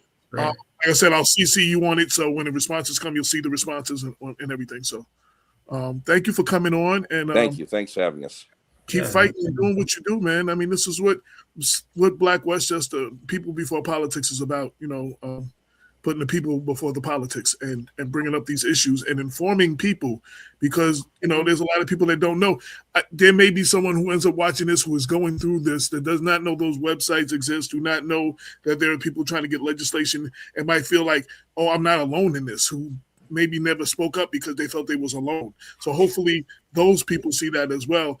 And some of our listeners, we put the websites up. Make sure you go check the websites, and you support this. If that's it. That's all for me. Damon, Larnes. No, whatever we could do. We're here. Make sure you come back and keep us updated. And to our fans, there will be an article about what we discussed today from Larnes's lens. Thank you. Yeah. Thanks. Great. Thank you very much. Thank you. Yes. It's what we do. People before politics, man. We put the people before the politics. Mm-hmm. And I'm glad. Thank you, Larnes, for bringing this up. I must apologize because I know the name Mark Fishmen. That means he must have been someone who has reached out to me before. It's like I get so many emails, but I know his name already. So I apologize for not getting right back. And I'm glad that they reached out to you and you were able to put this together, because well, I felt like it was aligned. Huh? I felt like it was aligned with what we were working on this whole week with the disabled police officer who was trying to stay alive. Right. I felt like it was a complete alignment. Yeah. So, I mean, it's important. And like I said, there's probably other people going through this who think that they're in this fight by themselves and that there's no recourse or there's no help or nobody else that will understand, and there is. And like I said, make sure you check those 2 websites. I'll send them. Make sure, Larnes, you put them in your article. And I'm gonna get the email addresses for these senators on these committees. And like I said, Senator Shelley Myers, she's a friend of the show. I'm gonna make sure after I send the email that I definitely reach out to her. So that's as much as we could do to start it off. All right. Well, we got about 15, 20 minutes left. We might as well just get into Jasmine Crockett. I knew you was gonna say that. I wanted to big somebody up before you did that real quick. It'll only take a second. It'll only take a second. We might as well just get into Jasmine Crockett. Yeah, it'll only take a second. So shout out to outgoing county legislator Ben Boykins. Him and Catherine Parker are retiring. They've turned out, and there's an article on Black Westchester. They received whatever the highest award that you can get from the Board of Legislators. They just received that. And today at Union Baptist Church, Ben Boykins was honored with the Union Baptist Church for over 36 years of service. They had their senior Christmas party today, and he was honored. And there's a story that'll be going up shortly after that. So I just wanted to shout him out, for his years of service and whatever he decides to do next. He's been a county legislator, White Plains Common Council, council person, and I think White Plains White School Board.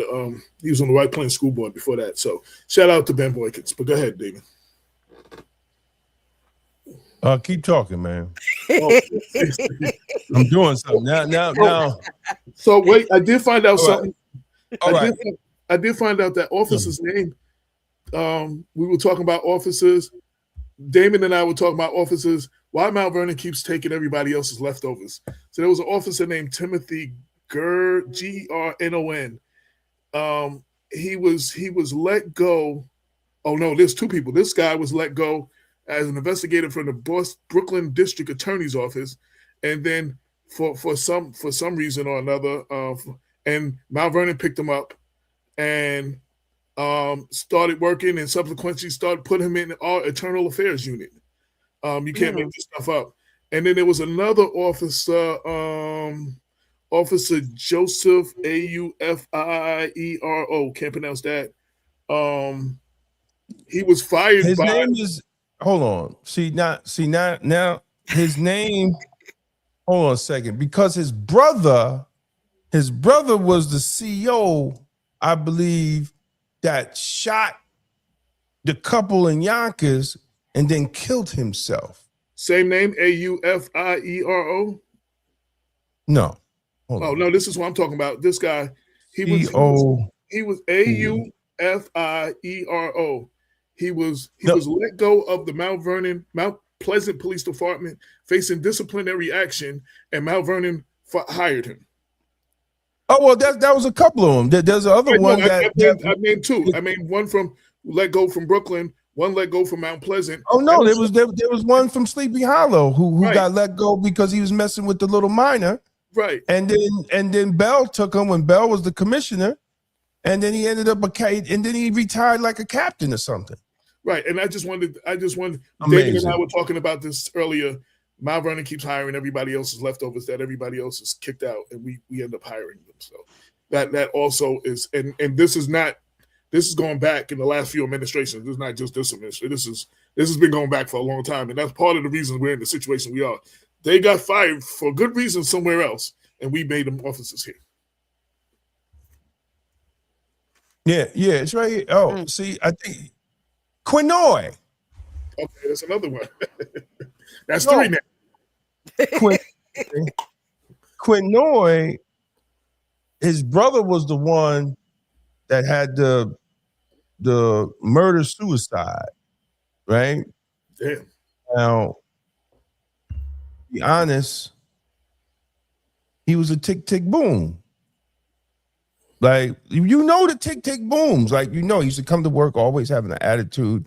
And there was a senior officer, Officer Smith, He was dating her daughter, and Officer Smith went to the department and told them, this guy is abusive.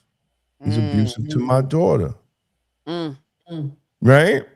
The department, according to her, they ain't do nothing. And then he ends up Westchester County Correction Officer dead, 2 wounded in attempted murder-suicide in Yonkers. Edward Cornoy, 40, a Terrytown resident, county correction officers since 2018. And this was so he had 10 years on the job at that time. And he shot 2 other correction officers. Oh, damn. Yeah, it was crazy. But Cornoy's brother was a Terrytown cop, got caught up in, I think that was in the paper too. Let me see. He got caught up in something with some minor or somebody, young girl or something crazy. Something crazy. And then and Mount Vernon took him. And let me be clear too. These bad cops, not just in Westchester, not just here, they get instead of getting on a list where they shouldn't be able to get hired no more, they end up going to another department. And then they get caught in these situations. And when you hear about them either killing an unarmed black person or brown person or something like that, you find out that they've been let go of other departments and they just was never disciplined and they just moved on to another department. That has been going on forever. So, we got to put an end to that.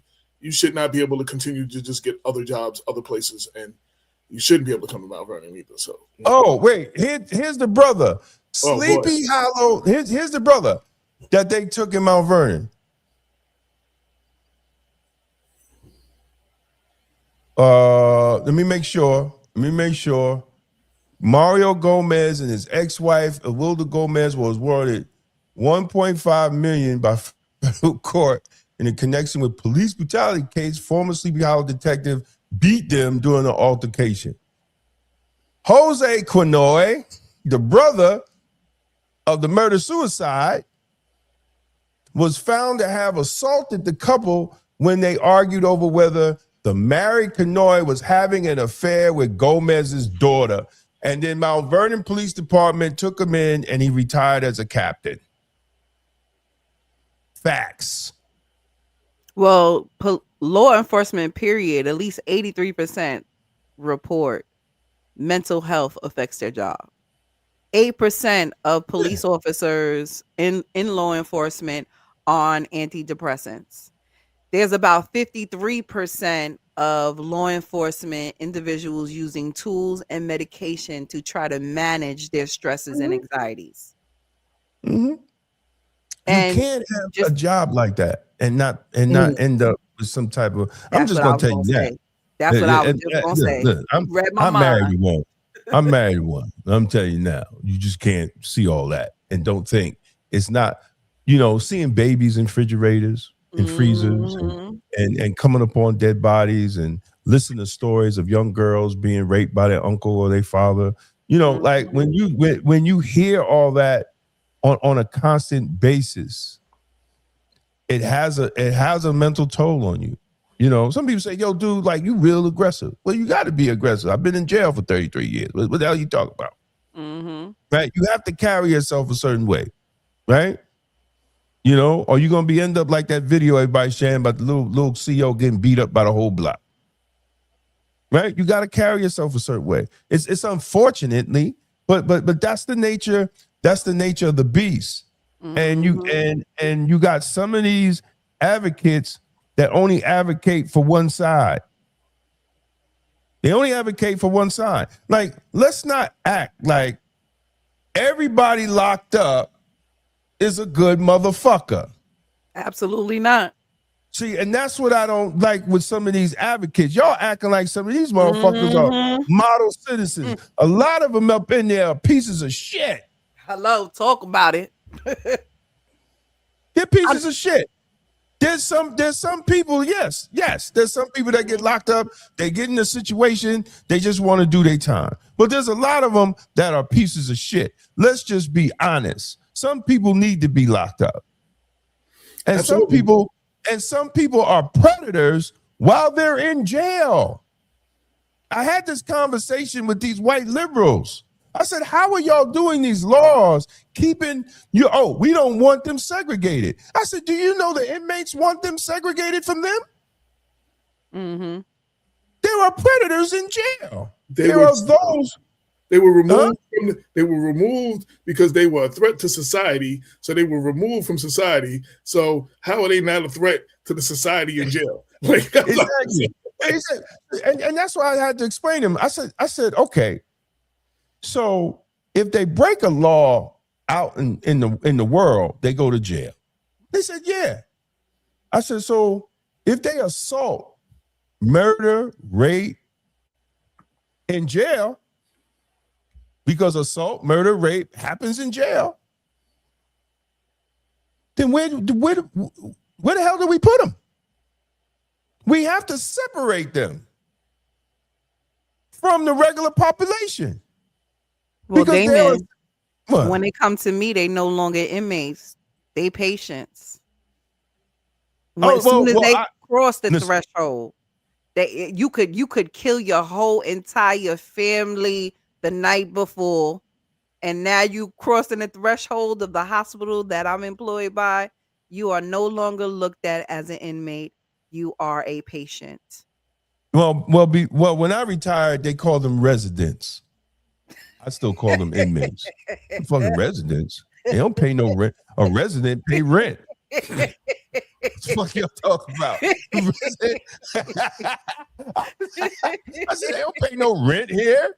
They live here for free. They get free food. They ain't no resident. They're an inmate. Mm-hmm. A resident. We want to make them feel. Then they just don't come to jail. So we're shifting from safety to insecurity to patient-centered. Mind you, we scrapping. That's why I left. Patient-centered. It's no accountability. None. No, I sit and listen in these groups. It's no type of accountability. None. So now these individuals, and it's a reoccurring. It's a cycle, especially in the psych wards, in the civil hospitals, right? Of course, I'm gonna do a crime because I want to. It's cold outside. I don't got nowhere to live, so I'm gonna come inside so I can be let out and do it all again. Like, make sense. Let me tell you, these little YNs. I went down on a search down in the youth block, and they in the corner. So I told the young brothers, I said, listen, brothers, I just need y'all to turn around and face the wall. And it's one little dark one with little twisties. You said twisty. I ain't gotta listen to you. I said, no, you don't. I said, you know what? You're absolutely right, bro. Don't call me, bro. I said, listen, bro. Right? He said, don't call me, bro. I said, let me explain something to you. I said, I'm not disrespectful. I said, but I will tell you, I will knock your fucking ass out if you keep on disrespecting. Now the sergeant right there. She act like she ain't hear it. Right? I'm out the door. I already put my paperwork in. He said, Sarge, you heard that? She ain't turned around. I said, you see, I don't wear a body alarm. You was out the door already. No, I never wore a body alarm. He don't wear a body alarm because he'll handle it. That's what he said. No, but that's what I'm saying. She wasn't paying attention because you out the door. Right? No, she wasn't going to pay attention because it was me anyway. I'm the senior man in the building. Right? Not on the shift, the building. I got more time than the supervisors. But you're not going to talk to me like that. I am a grown ass man. See, and the problem that they have in these facilities, I don't know why I wanted to talk about Jasmine Crockett. The problem that we have in these facilities is that we have these white liberals who ain't never been in the hood, ain't never been on the block, ain't never been in the projects, putting these programs together. Talk about it. Yeah, I said it. Putting these programs together for Black youth. Putting Band-Aids on bullet wounds. Exactly. And let me tell you, one of the biggest mistakes, and I love him to death, Louis Molina made. And he didn't listen. When he came in and they had the boot camp program, we told him the senior, I'm talking about dudes that were 50 to 60 years old, that had time on the job, that wanted to be a part of the boot camp program. We said, bro, you need men down there. You don't need no officer that just got here yesterday. But we're post-bidded, right? So he wanted us to give up our post. I told him I ain't giving up my post. He said, well, you got to be committed. I said, I'm committed because I'm volunteering. Right? But you need men. Right? The Bible tells you steel sharpens steel. So he didn't take, he didn't. What's up, Jack the General? He didn't take our advice, and he put how you gonna have officers down there damn near the same age as these young guys? So it took me to embarrass the young boy, because I told him, swing, I'm gonna put you in the hospital. And I left, we finished the thing, and it took one of the officers who was from Yonkers at that time, one of the young guys, and you tell him who I was. You know, like, dude, that's not the dude you want, bro. So he ended up, he saw me like a week later, he ended up apologizing. He said, dude, that's an OG, bro. Like, you're bugging. Like, he would have knocked you out and nothing would have happened to him. You understand? Knock you out and write the paperwork. Write the paperwork. Because I in my heyday, I was horrible. I was horrible because I didn't mind fighting. And I gave that, I told one dude, I said, look, I live on Ferris Avenue, 90 Ferris Avenue. So you Jack, see me when you get. Jack, that is our new co-host, Larnes. Hey, Jack, get out of here. You said that the last time. No, he was trying to get with somebody in the chat last time. Oh yeah, somebody in the chat. He said, send me a picture. Yo, this ain't love connection, Jack. This is people for politics.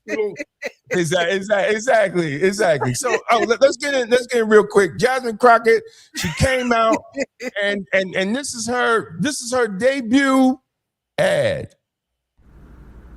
How about this new one they have? Their new star, Crockett. How about her? She's the new star of the Democrat Party, Jasmine Crockett. They're in big trouble. But you have this woman, Crockett. She's a very low IQ person. I watched her speak the other day. She's definitely a low IQ person. Crockett. Oh, man. She's a very low IQ person. Somebody said the other day she's one of the leaders of the party. I said, you got to be kidding. Now they're going to rely on Crockett. Crockett's going to bring them back.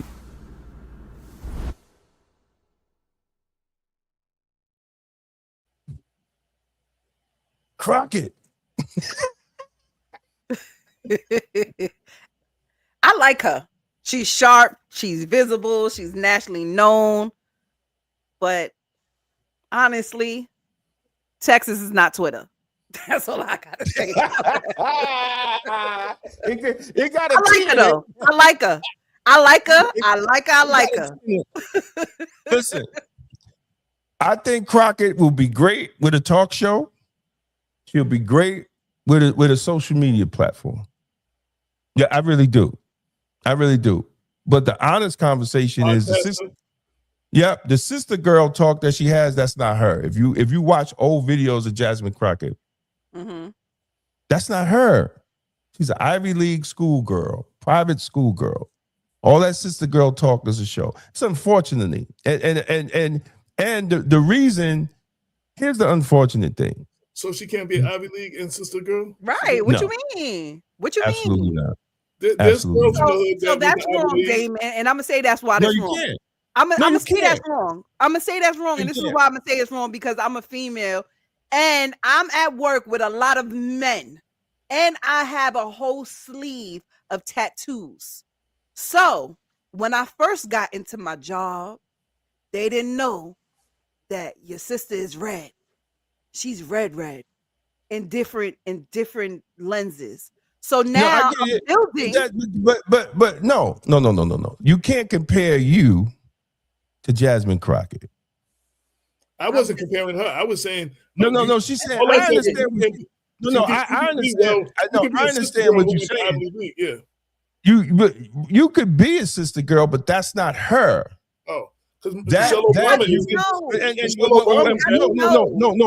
she created a brand. I'm not knocking her brand. She's going to make money, and she's going to get paid, right? No, without a doubt, she's going to get paid. Does she have a chance on winning that Senate? Absolutely not, because the numbers are not there.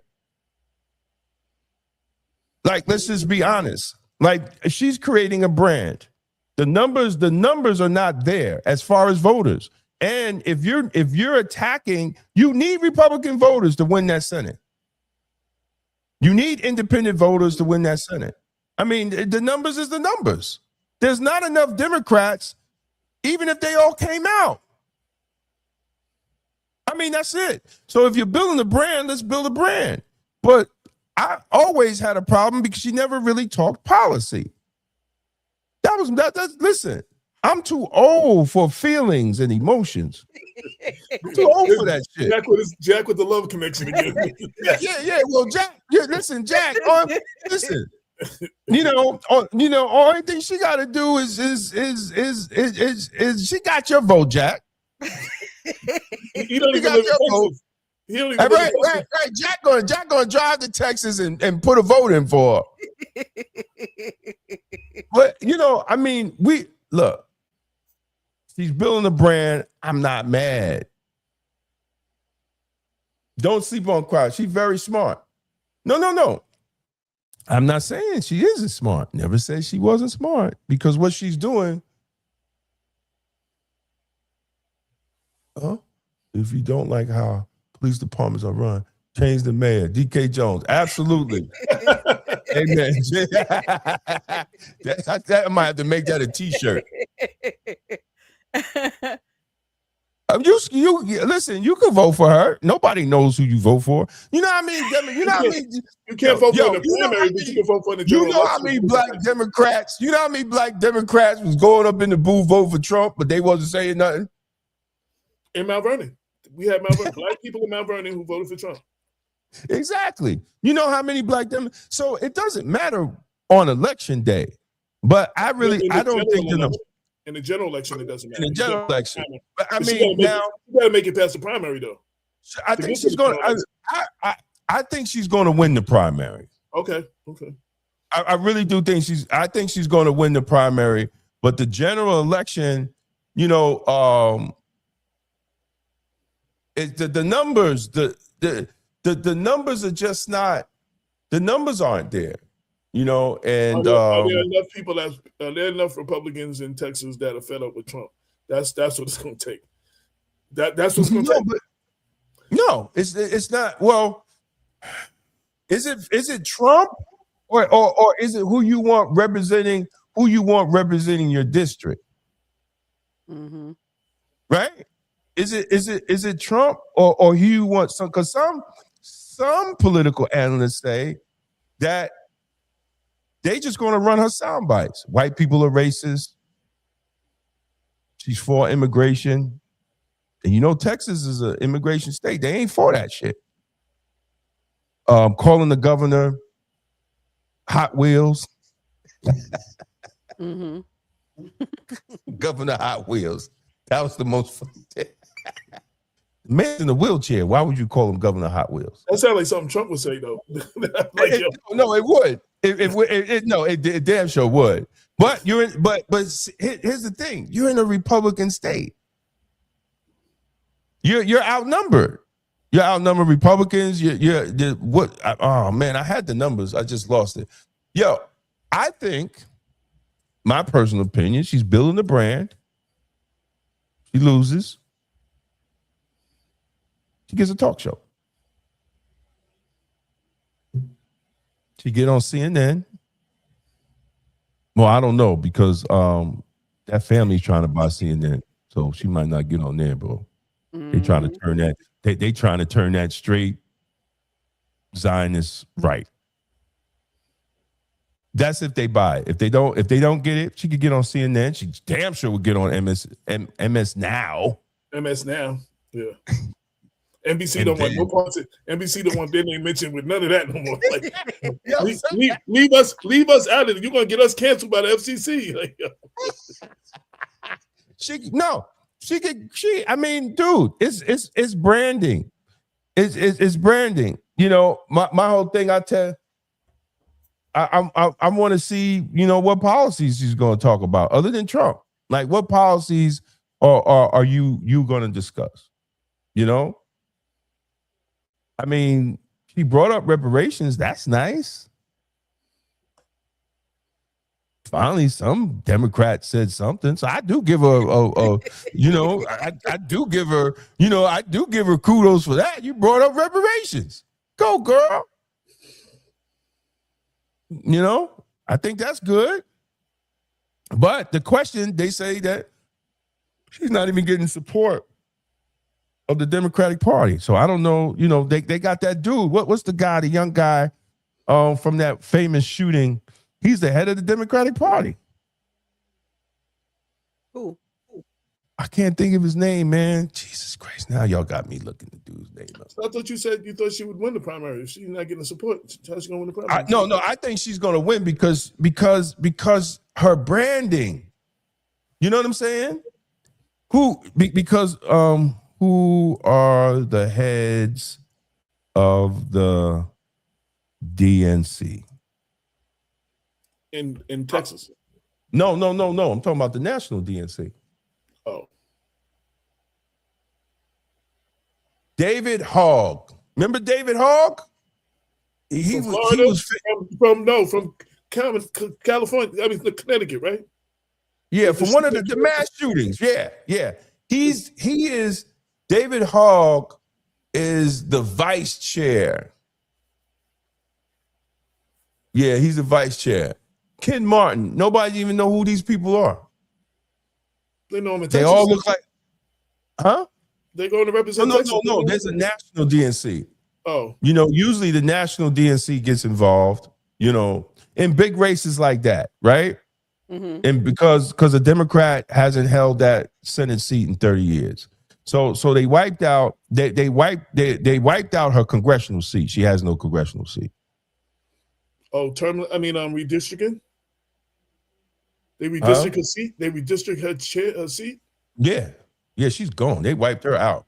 Her and Al Green, the dude with the cane and the slick back hair, that was cursing out. That was cursing. Always trying. He's always like every 3 months. He got kicked out when Trump was speaking. Like, yeah, every 3 months he's trying to impeach Trump. It's like, dude, you don't have the votes. Every 3 months, Republican has destroyed the hood with charter schools. It takes the best kids. Then you know what? Then the schools should be goddamn better. They didn't destroy the hood with charter schools. Parents are pulling their kids out of the schools. I really have to disagree. I'm for school choice. Straight music. I'm for school choice. I've seen too many black parents just pulling their kids out, paying $30,000 a year, putting their kids someplace else. Huh? I'm sorry. Oh, you watching a basketball game? That's what that Negro doing. Y'all see the uniform? Y'all see the uniform? He slowly raised it and put it on his head. Exactly. No, I've seen. Listen, I don't believe charter schools.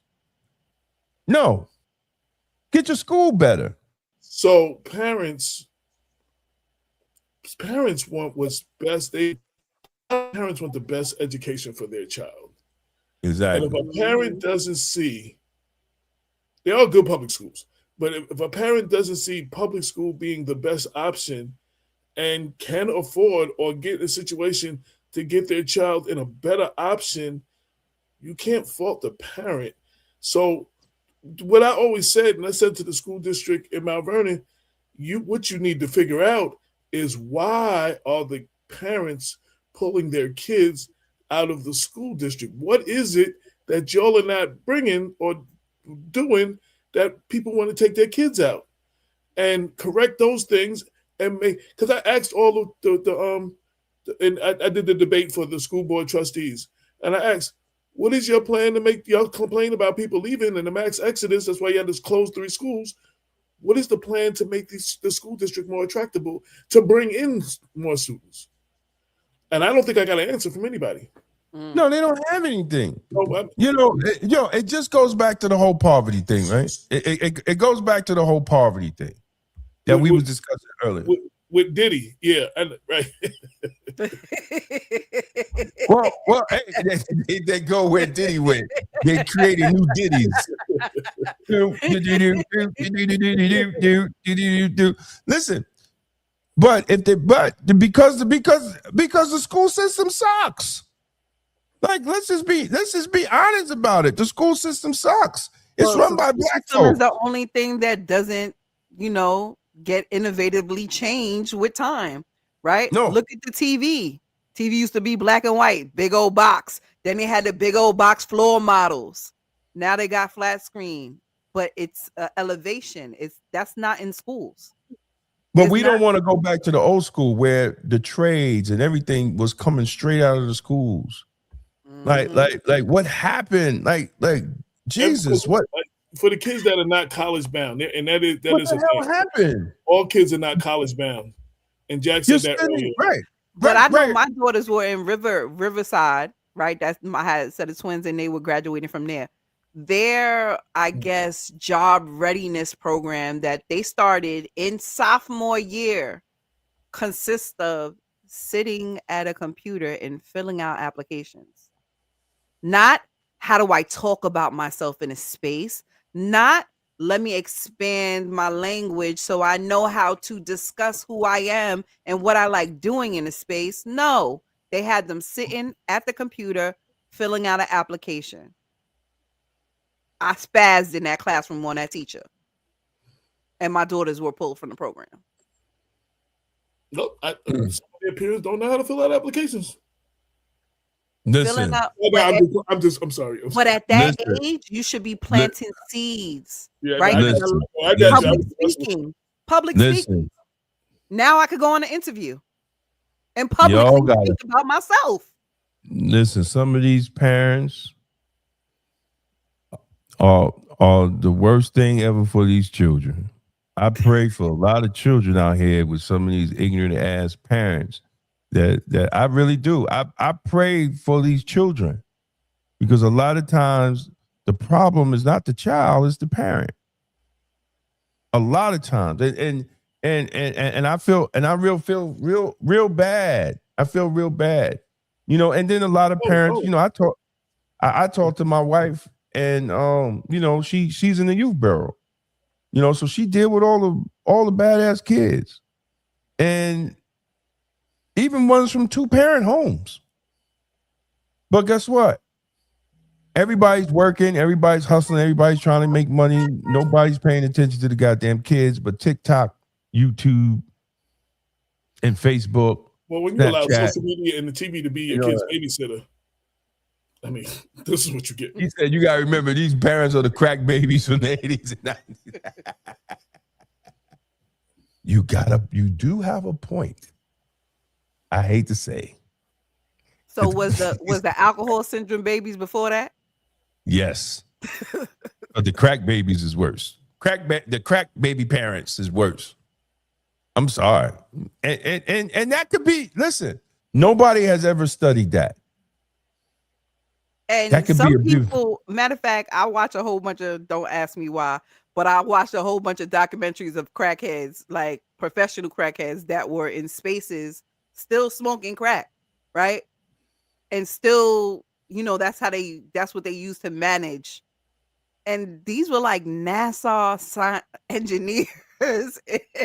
And I'm sitting there and just listening to how they're breaking it down. It's just bananas. It's just bananas how these chemicals. There is a suspect. There are functioning crackheads.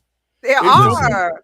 Monday through Friday, and when they get off work Friday, they cracked out till Monday morning, and they go back to work, and they good Monday through Friday. And I know personally know at least one in Mount Vernon.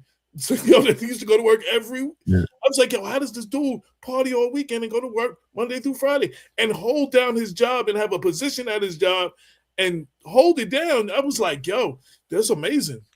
I know a lot of drug dealers that got their teeth done by the dentist. Fiend. Hooked their whole mouth up, walking around. Listen, my cousin told me, I didn't know how to take it. I said, yo, cuz, how you lose all that weight? You look good, man. He said, crack. And I just stood there, yo, AJ, I just stood there and looked at him. And he didn't, you know how you wait for somebody to crack a smile or you know, and I'm looking at him. That motherfucker ain't moving. Like, he was just still. I'm like, and I'm in my mind, this nigga. I was like, word? Mm-hmm. Yeah, man. So I lost my weight and then I gave it up. And then you wait again. And he never smiled. He never. And I talked to my cousin all the time. I said, was that true? He said, I don't know. He told me the same thing, man. I'm not sure.